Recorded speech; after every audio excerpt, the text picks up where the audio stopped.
Well, this is a summary for today's ride. I had to come back and have a shower straight away. It was bitterly cold. It's probably the coldest ride this week, this month, I should say, this year.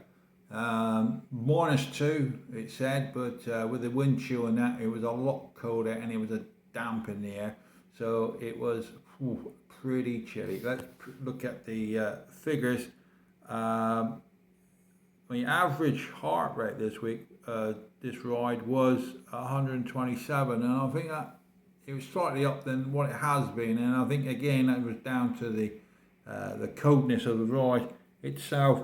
Your heart's working overtime to warm up your core as well as producing energy for your legs and lungs. So I'm not too worried about that. And there was a lot of standing water around, and some of the roads were flooded, so I had to make some diversions, but I got a loop in the end. So all in all, it wasn't a bad ride. It was just a bit cold.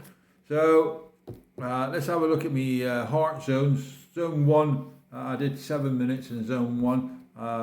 Zone 2, the main one, I did 44 minutes out of 50. That's pretty good overall.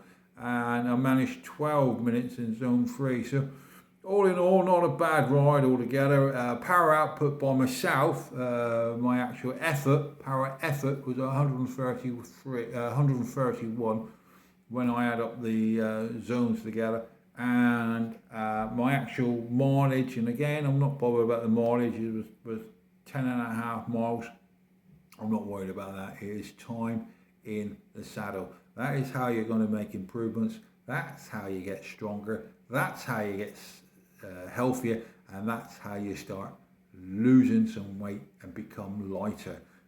Time in the saddle. It's all about being consistent in that zone 2, working your heart in that zone 2, and you'll reap the benefits later on this year. I can assure you, you will. So that's it for today. Again, today being Friday instead of Thursday because the weather was awful. Today's freezing. I'm looking at Sunday's ride now, which will be the long ride.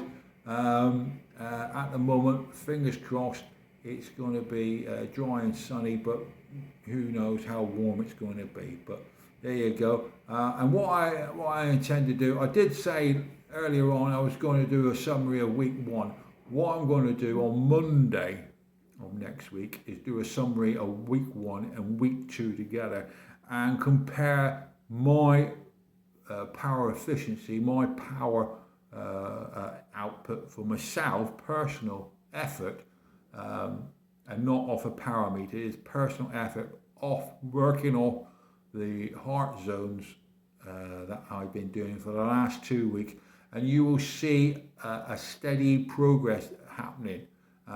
And then when I do week 3 and week 4, you get a better picture altogether, and then you have an idea how your fitness is progressing over time itself. So ta-ta for now, and I'll see you again on Sunday. Okay?